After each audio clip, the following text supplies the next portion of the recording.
वही कर्म आपको मरते समय बार बार याद आएगा। जो कर्म आप छुप कर के करेंगे, जब मुझे कोई देख नहीं रहा है, आपको भगवान देख रहे हैं।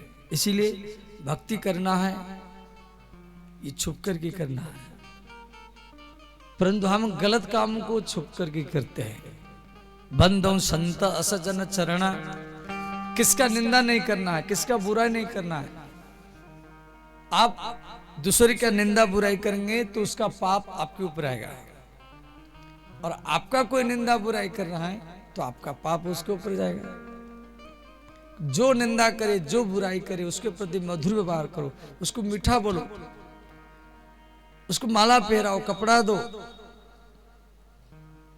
और उसके प्रति मधुर व्यवहार करो।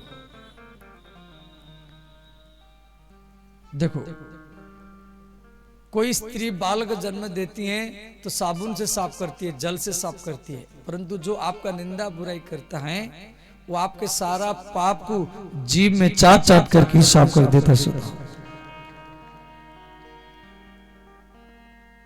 श्री शंकराचार्य जी को पूछा गया है कि जीव, एक व्यक्ति भगवत प्राप्त पुरुष है, उसका क्या लक्षण है? शंकराचार्य जी बोले हैं, जो आप उसका निंदा करो, बुराई करो, देखो यदि वो शांत है, निंदा को सुन करके फिर भी शांत है, उसके मन में ना क्रोध आ रहा है, ना कोई नाराज, ना कोई हिचकिचापन, निंदा को सुन करके फिर भी वो शांत है, मुस्कुराता है, तो समझना ये भगवत प्राप्त पुरुष है। ऐसा व्यक्ति यदि आपके अगल बगल गांव में है, उसका दर्शन करो। वृंदावन जाएंगे, बांके बिहारी जी का दर्शन करके आएंगे, जो लाभ मिलेगा और वही लाभ आपको अपने गांव में मिल जाएगा। श्री कबीरदास की पंक्ति है,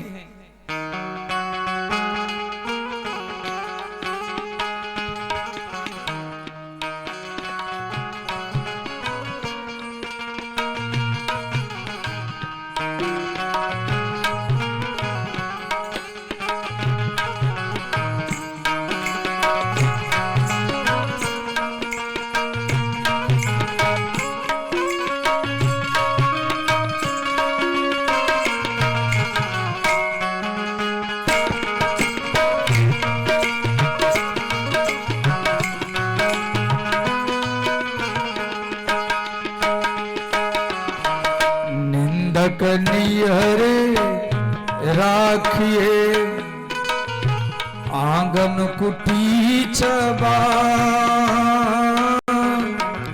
निंदक नियरे राखिए आंगन कुटी छबा, निंदक नियरे राखिए आंगन कुटी छबा, निंदक नियरे राखिए आंगन कुटी छबा, बिन साबुन पानी बिना निर्मल करे स्वभाव कबीरा, निर्मल करे स्वभाव। हो बिन साबुन पानी बिना निर्मल करे स्वभाव कबीरा, निर्मल करे स्वभाव। बिन साबुन पानी बिना निर्मल करे स्वभाव कबीरा, निर्मल करे स्वभाव। हो बिन साबुन पानी बिना निर्मल करे स्वभाव कबीरा, निर्मल करे स्वभाव। सब गाइए, दोनों हाथ उठा कर गाइए, हर हर महादेव।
भाव न हो तो भावना बेकार।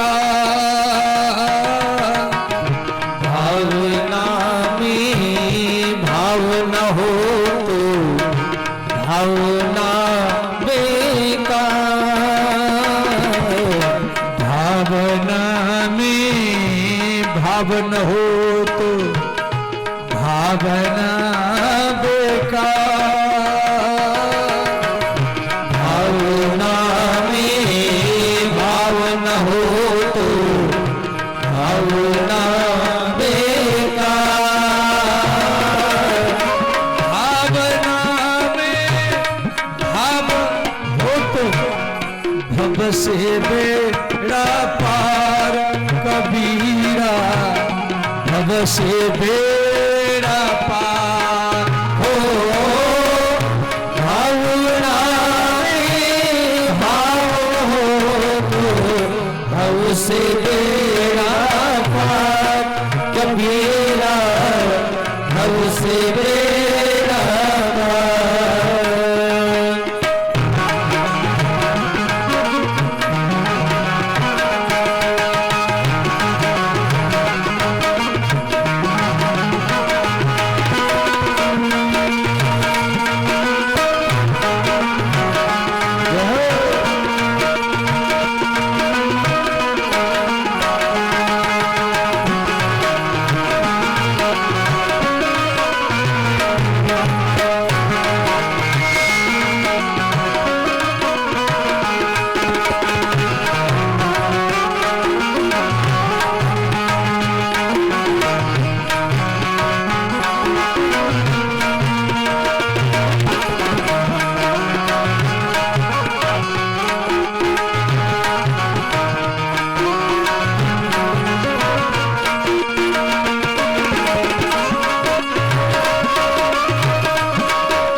तो कबीरदास जी लिखे हैं, जो भी निंदा करता है, जो भी बुराई करता है, कबीरा निंदक नियर राखिए। निंदा करने वाला को निकट में रखो, पास में रखो, दीवार मत लगाओ।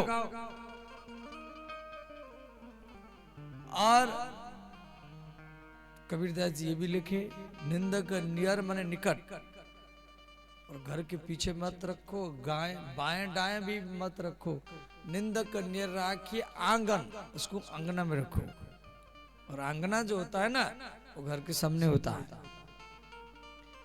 अच्छा, कोई निंदा करने वाला क्या आपके आंगन में रहेगा? वो नहीं रहेगा। कबीरदास जी बोले वो दिन नहीं रहता है तो उसके लिए आंगना में घर बना दो, एक कुटिया बना दो। कुटिया निंदक नियर राखिए आंगन कुटी छवाए। अपनी आंगना में एक घर बना दो, कमरा बना दो। जब उसको फ्री में कमरा मिलेगा तो रहेगा, क्यों नहीं रहेगा? तो इससे होगा क्या फायदा है ना? आप घर से निकलेंगे तो आपका निंदा करेगा, आपका बुराई करेगा। जैसे आप घर से निकलेंगे वो आपका निंदा बुराई करेगा, विरोध करेगा। और आप कुछ मत करना, केवल सहन करते रहना, केवल सहन करते रहना। वो निंदा बुराई करते रहेगा, आप फिर उसको निमंत्रण दो, फूल माला पहराओ, मिठाई दो। और वो जितना निंदा बुराई करते रहेगा ना, देखना आपका इतना काम बनता जाएगा। और आपको वृंदावन अयोध्या जाना नहीं पड़ेगा, उसी घर में आपको भगवान का दर्शन ही हो जाएगा। अति सरलता में दर्शन हो जाएगा। परंतु ये थोड़ा आपके लिए कठिन हो जाता। हम सोचते ये निंदा बुराई करता, हम भी इसका निंदा बुराई करें। हम लोग के अंदर में सोच रहता है कि हम कोई कम है, वो हमारी निंदा कर रहा है, हम भी इसका, वो हमको गाली दे रहा है, हम भी उसको गाली देंगे। तो हमें जब गाली दे देते हैं, फिर जो पावर, जो भगवान का जो पावर, फिर वो काम नहीं करता है। आप जब सहन करने लगेंगे, ऊपर से भगवान सब कुछ ठीक कर देंगे, सिर्फ आपको सहन करना है। ये सहन करने की आदत डालना है। जो मैं पहले जो प्रकरण बोला था, जब भृगु जी नारायण भगवान के छाती में लात मारे थे, फिर भी नारायण भगवान हाथ जोड़ के क्षमा मांगे, सहन किए, और उल्टा बोले मेरे छाती कठोर है, आपका चरण कोमल है, आपको कष्ट हुआ होगा। ये प्रकरण भागवत में तो इसीलिए दिया गया, ऐसे आपको सहन करना है। तो आप ऐसा स्वभाव यदि आपका बन गया तो आप भगवान को जल्दी प्राप्त कर लेंगे। वही व्यक्ति भगवान को सबसे प्रिय होता है। इसीलिए गोस्वामी तुलसीदास जी संतों का भी वंदना किए और दुष्टों का भी वंदना किए। और समाज में जितना भी जीव जंतु है, आकाश में रहने वाला जीव, जल में रहने वाले जीव, और वृक्ष लता, मनुष्य, कीट पतंग, पशु पक्षी, और आकर 4,84,000, देखो 84 लाख योनि है, 84 लाख योनि है, और अंतिम योनि है मनुष्य योनि। और प्रत्येक योनि में पुरुष और स्त्री होते हैं। हर योनि में, पक्षियों में हो या पशुओं में हो, बकरी में है, बकरी बकरा गैया जो भी है, हर योनि में पति पत्नी होते हैं। वो कीड़े मकोड़े भी हो और कीट हो, और 83,99,999 जन्म आप ले चुके हैं। कछुआ बने, मेढक बने, मिड़की बने, और हर योनि में आप विषय का भोग करते हुए आए हैं। और इस मनुष्य योनि में आकर के फिर हम लोग को विषय की भोग को सबसे बड़ा सुख माने, यही हमारी अज्ञानता है, यही हमारी मूर्खता है, यही दरवाजा है, और यहीं से आपको भगवत प्राप्ति होगा। देखो मेढक है, मिड़की है, पक्षी है, ये बोल नहीं सकते, आवाज तो करते परंतु उनका कोई शब्द नहीं है। और कौवा है, गैया है, बैल है, आवाज तो करते परंतु वो बोल नहीं पाएंगे, वो श्लोक बोल नहीं पाएंगे, वो भावना से अपना प्रतिक्रिया करते हैं परंतु बोल नहीं पाते हैं। और मनुष्य योनि में हम लोग को जन्म लिए हैं, इसी योनि में हमको भगवत प्राप्ति करना है। भगवान को पाना क्या, भगवान तो यही आपके पास में, सिर्फ आपको जानना है बस। भगवान हरदम आपके साथ में रहता है, परंतु हम इधर उधर ढूंढते रहते हैं उनको। भगवान को पाने के लिए गुरु नहीं बना जाता है, भगवान को जानने के लिए गुरु बना जाता है। सोई जानई जहु देहु जनाई, जानत तुम ही हो ही जाई। भगवान को पाने के लिए गुरु नहीं बना जाता है, भगवान को जानने के लिए। भगवान हरदम आपके साथ में रहते, हरदम हर समय में आपके साथ में, परंतु जो हरदम हर समय में हमारे साथ में रहता है, फिर भी हम जाकर के कभी वृंदावन में, कभी अयोध्या में, कभी हरिद्वार में, कभी गंगा में जाके ढूंढते ढूंढते जिंदगी चला जाता है। और पास में रहने वाला को हम जान नहीं पाते, तो कैसे जानेंगे? ना कोई जानने वाला का संगत करना पड़ेगा। सोई जान नहीं जो देहु जनाई, जानत तुम ही हो ही जाए। तो श्री गोस्वामी तुलसीदास जी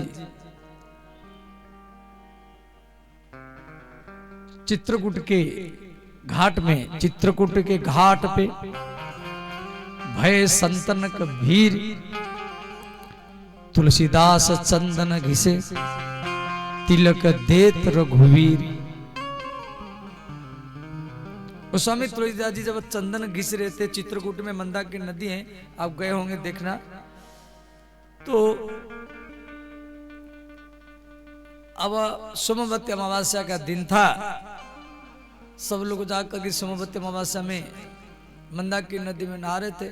सब पंडा पुजारी लोग को चंदन घिस रहे हैं, और जो आते हैं उनको चंदन लगाते हैं।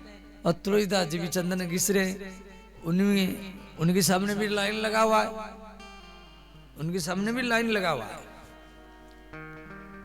तो उसी लाइन में राम जी भी है, बालक बालक के रूप में राम जी भी है। तो तुलसीदास जी चंदन लगाते जा रहे हैं, तो लाइन में राम जी भी खड़े हैं बालक के रूप में। वो बोले बाबा चंदन लगा दो। तुलसीदास जी चंदन लगा दिए। फिर वो बालक ने क्या किया, फिर घूम करके फिर वो लाइन में आ गया। तुलसीदास जी दूसरी बार भी लगा दिए। फिर राम जी वो लाइन में तीसरी बार आ गए। फिर तुलसीदास जी तीसरी बार लगा दिया। अब तुलसीदास जी मन में सोची ये बालक बड़ा नटखट है, इसी लाइन में बार बार आ जाता है। तुलसीदास जी बोले बेटा यह बहुत पंडा पुजारी है, सब चंदन घिस रहे हैं, उनके पास क्यों नहीं जा रहा? तो बार बार मुझे परेशानी करता है, इसी लाइन में बार बार आ जाता है। तो बालक ने कहा जी बाबा एक काम करो, आप चंदन घिसते हैं, फिर चंदन को इकट्ठा करते हैं, कटोरी में इकट्ठा करते हैं, फिर लगाते हैं। आपको 2 गुना समय लगता है, चंदन घिसना, फिर इकट्ठा करना, फिर लगाना। ऐसा काम करो, आप चंदन घिसते जाओ और हम लगाते जाएंगे, हम लगाते जाएंगे। तुलसीदास जी बोले हाँ ठीक, ये बात बहुत अच्छा हुआ, मैं चंदन घिसता जाऊंगा और तू लाइन में लोग आ रहे हैं उनमें लगाते जाना। चित्रकूट के घाट पे भय संतन का भीड़, संतों का भीड़ लगा हुआ। तुलसीदास चंदन घिसे तिलक देत रघुवीर। राम जी तिलक लगा रहे हैं, जो लाइन में आ रहे हैं, जैसे हम लोग जाते हैं नहाने के लिए तो हम लोग को भी लगा रहे हैं। अब लगाते समय में राम जी क्या करते थे, बीच बीच में अपने माथे में भी लगाते थे। 2-4 आदमी को लगाए, फिर अपने माथे में लगाने लगे, फिर 2-4 आदमी लगाए, फिर अपने माथे में लगाए। चित्रकूट के घाट पे भय संतन का भीड़, तुलसीदास चंदन घिसे तिलक देत रघुवीर। राम जी तिलक सबको लगा रहे और तिलक लेत रघुवीर। देत और लेत, बीच बीच में राम जी अपने माथे में भी लगाते थे। तो तुलसीदास जी बोले बेटा तू बड़ा नटखट है, तो दूसरे को चंदन लगा, तो अपने माथे में क्यों लगाता है?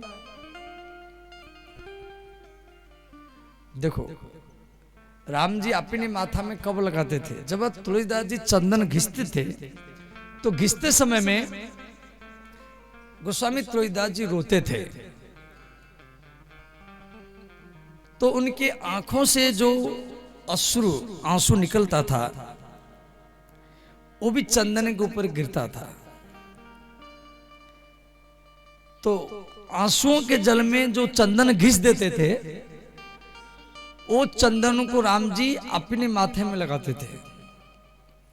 और मंदाकिनी गंगा नदी के जल में, गंगा नदी के जल में जो चंदन घिसते थे, वो चंदन को राम जी सबको लगाते थे। परंतु तुलसीदास जी चंदन घिसते घिसते जब अपनी आंसुओं में चंदन घिस देते थे, उसको अपने माथे में लगाते थे। तिलक देत रघुवीर और तिलक लेत रघुवीर, ये दोनों बात ठीक है। तो राम जी बालक के रूप में तुलसीदास जी को बोले बाबा आप बीच बीच में रोते क्यों? तो तुलसीदास जी बोले देखो हम बूढ़े हो चुके हैं,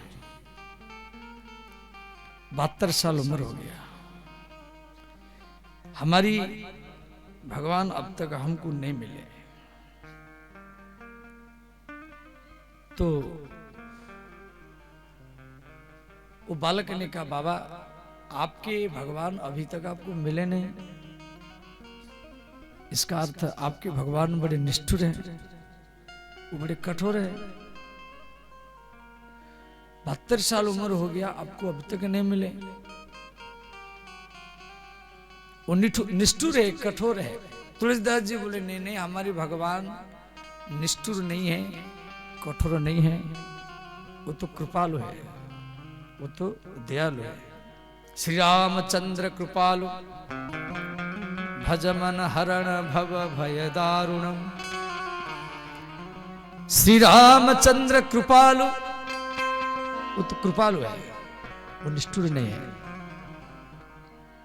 ध्यान देना, तुलसीदास जी चंदन घिंच रहे हैं और राम जी के साथ बात कर रहे हैं, परंतु पहचान नहीं हो रहा। तुलसीदास जी यहां पर राम जी को पहचान नहीं पा रहे हैं। कैसे पहचानेंगे? तो जिस पेड़ के ऊपर, जिस पेड़ के नीचे तुलसीदास जी चंदन घिसते थे, उसी पेड़ के ऊपर श्री हनुमान जी आकर के डेली बैठते थे। तोता के रूप में, तोता के रूप में हनुमान जी उसी पेड़ के ऊपर बैठते थे। वो तोता बोल रहा है, तुलसीदास श्री रघुवीर सन्मुख खड़े हैं, तुलसी तू क्यों रोता। वो तोता, वो सुगा बोल रहा है तुलसीदास जी को, श्री रघुवीर, रघुवीर मन राम, रघुवीर शब्द का अर्थ राम, श्री रघुवीर सन्मुख खड़े हैं, तुलसी तू क्यों रोता। तुलसीदास क्यों रोता है? श्री रघुवीर सन्मुख खड़े, तुलसी तू क्यों रोता। सफल कर दृग हनुमान जी, बोले बन करी तोता। हनुमान जी तोता बन करके करे, तुलसीदास तू जिसके साथ बात कर रहा है, जो तेरे चंदन को लगा रहा है, कभी कभी अपने माथे में लगा रहा है, वो बालक नहीं है, वो स्वयं भगवान राम है। आप क्यों रो रहे हैं? तो यहां पर हनुमान जी गुरु का काम क्या है? यह हनुमान जी गुरु का काम करते हैं। सोई जानई जेहु देहु जय नहीं। भगवान हरदम हमारे साथ रहते में हरदम रहते, परंतु हम जान नहीं पाते हैं। कोई जानने वाला का संगत करना पड़ जाएगा। तो श्री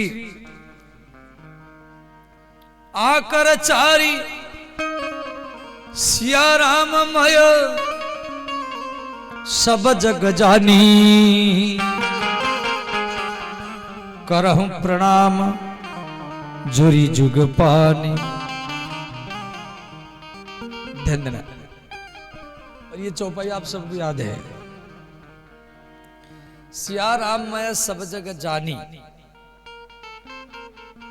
मानी नहीं जानी। सब भगवान का स्वरूप है, ऐसा मानना नहीं है। आप तो मानते रहते, परंतु जान करके यही सब भगवान है। देखो ये बड़ा सूत्र है। आपके अगल में बगल में अड़ोसी पड़ोसी ननंद हो या भाई हो, चाचा चाची, माने आप सब में, हर पशु पक्षी विरोधी हो प्रेमी हो, जब आप सब में भगवान को देखने की, दर्शन करने की आदत डालेंगे, तो आपको प्रत्येक मंदिर में श्री राम जी का दर्शन ही होना चालू हो जाएगा। ये सहज तरीका है राम जी को दर्शन करने का। हम लोग क्या करते हैं, हम अगल बगल वालों के साथ द्वेष बुद्धि रखते, लड़ते रहते, अब मंदिर में जाकर ही पूजा करते रहते हैं। इसीलिए वो लाभ होता नहीं है। पहले आपको माता पिता का भक्ति करना पड़ेगा, अपने अड़ोसी पड़ोसी के प्रति भक्ति, फिर राष्ट्र भक्ति, फिर उसके बाद में राम भक्ति।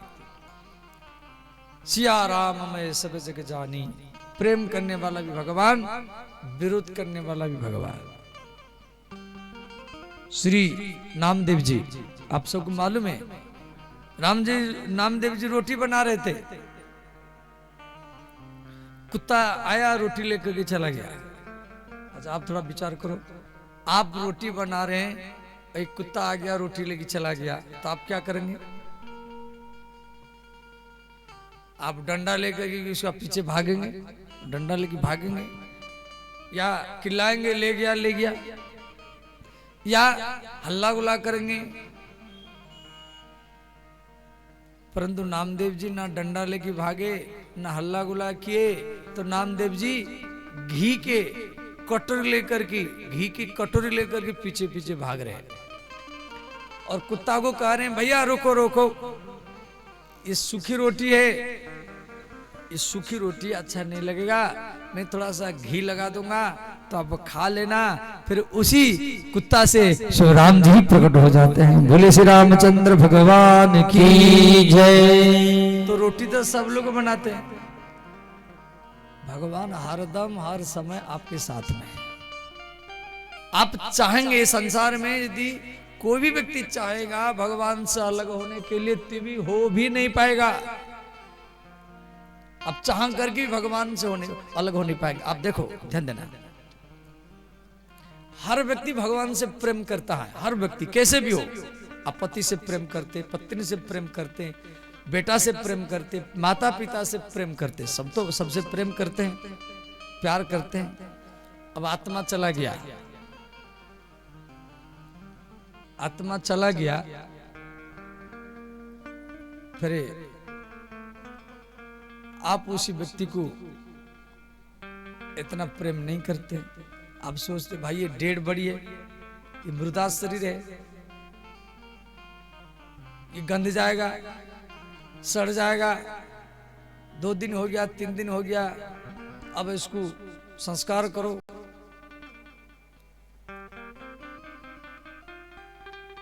तो जब तक उसके भीतर में राम जी आत्मा के रूप में थे, आप उसको पत्नी मानते थे, पति मानते थे, बेटा बेटी मानते थे। कैसे तो प्रेम करते हैं राम जी से। जो भी आप प्रेम कर रहे हैं सब भगवान से कर रहे हैं। परंतु यहाँ एक समझे की बात यह है, वो जो आत्मा को भूल करके उसका जो शरीर है उसको आप अपना मानते थे। उसके भीतर में जो आत्मा के रूप में राम जी थे उसको अपना नहीं मानते थे, शरीर को अपना मानते थे। इसीलिए आप रोते हैं और अंतिम में आपको वियोग का महसूस होता है। सिया राममय सब जग जानी, करहु प्रणाम जोरी जुग पानी। श्री इस प्रकार तुलसीदास जी सब ऋषि मुनियों का वंदना किए और अंत में गोस्वामी तुलसीदास जी यहां पर लिखे, वंचक भक्त कहई राम के, किंकर कंचन कोह काम के। ध्यान देना, तुलसीदास जी रामचरितमानस में लिखे हैं, वंचक भक्त, वंचक माने ठग, वंचक शब्द का अर्थ है ठग। माने संसार में कोई व्यक्ति अपना नाम रखता रामदास, गोविंददास, माधवदास, परंतु राम का दास नहीं है, वो स्त्री का दास है, रुपया का दास है, सम्मान का दास है। ओ कंकन किंकर कंचन कोह काम के, वो काम के दास है, रुपया का दास है, वो रामदास नहीं है। और ये जितना सब ठग है, उन ठगों में मैं प्रथम नंबर हूं। तिनी महा प्रथम रेख जग मोरी, तिनी महा प्रथम रेख जग मोरी, तिनी महा प्रथम रेख जग मोरी, तिनी महा प्रथम रेख जग मोरी। धिंग धर्म ध्वज धंधक घोरी, धिंग धर्म ध्वज धंधक तोरी। श्री राम जय राम जय जय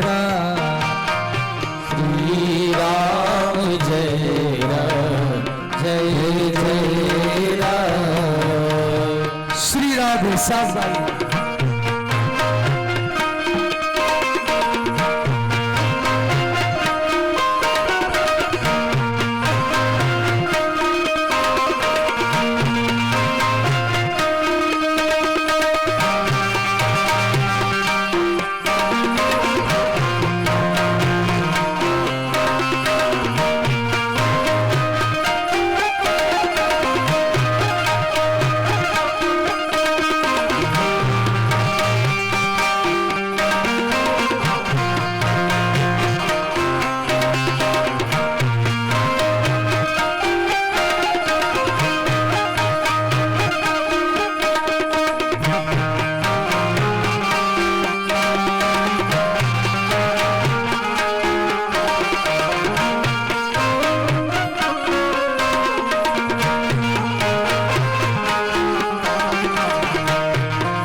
देना यहाँ तुलसीदास जी अपना गलती को लिखे, बड़ा मार्मिक की बात लिखे हैं जे संसार में जितना ठग है तिनी महा प्रथम रेख जग मोरी, इन्हीं ठगों में मैं पहला नंबर हूं। मैं पखंडी हूं, धर्मध्वज हूं। तुलसीदास जी अपना गलती को क्यों लिखे? देखो, आप मंदिर में जाकर के भगवान का स्तुति करते हैं, हनुमान चालीसा पाठ करते, दुर्गा चालीसा, और स्तुति करते करते जिंदगी चला जाता है। कभी आप मंदिर में जाकर के अपना गलती बोलना करो, बस देखना भगवान जल्दी आपको मिल जाएंगे। सूरदास जी में लेके मौसम कौन कुटिल खल कामी, सबरी प्रकरण में आप पढ़ेंगे सुनेंगे, अधमत अधम अधमत नारी। सबरी माता भी राम जी के सामने अपना गलती को बोलिए जी। मंदिर में जाकर के जब आप अपना गलती बोलने लगेंगे, मैं क्रोधी हूं, कामी हूं, मैं शिक्षाचारी हूं, अधर्मी हूं, किसका बात नहीं मानता हूं, गलत काम करता हूं, तो ऐसे आप बोलने लगेंगे, माता पिता के सामने हो, पंचायत में हो या मंदिर में हो, देखना भगवान जल्दी आपके ऊपर प्रसन्न होंगे। यही बात तुलसीदास जी ध्यान देना। तुलसीदास जी की जो गांव है ये उत्तर प्रदेश बांदा जिला चित्रकूट के पास पड़ता है। चित्रकूट आधा हिस्सा उत्तर प्रदेश में, चित्रकूट का आधा हिस्सा मध्य प्रदेश में। जैसे वृंदावन 4 जिला में है। उत्तर प्रदेश के मथुरा जिला, हाथरस जिला, और हरियाणा के पलवल जिला, और राजस्थान के भरतपुर जिला, ये 4 जिला में ये ब्रजमंडल है। उत्तर प्रदेश का मथुरा जिला, हाथरस जिला, और आपके हरियाणा का पलवल जिला, समझ गए। हरियाणा का कुछ अंश भी ब्रजमंडल में पड़ता है, और राजस्थान के भरतपुर जिला। ऐसे ही चित्रकूट भी उत्तर प्रदेश में पड़ता है आधा, और आधा मध्य प्रदेश में पड़ता है। तो उत्तर प्रदेश का बांदा जिला चित्रकूट से 20-25 किलोमीटर दूर एक राजापुर नाम का गांव है। गांव का नाम है राजापुर। वहां आत्मराम दुबे नाम का एक ब्राह्मण है, जिनका नाम है आत्मराम दुबे। ये तुलसीदास जी के पिता है। और तुलसीदास जी की जो माँ थी उसके नाम है हुलसी। हुलसी, हुलसी। तुलसीदास जी कई वर्ष के बाद, 1 साल, 2 साल, 10 साल, 15 साल, विवाह के बाद में कई वर्ष बीत गया, माता हुलसी को कोई संतान नहीं हुआ।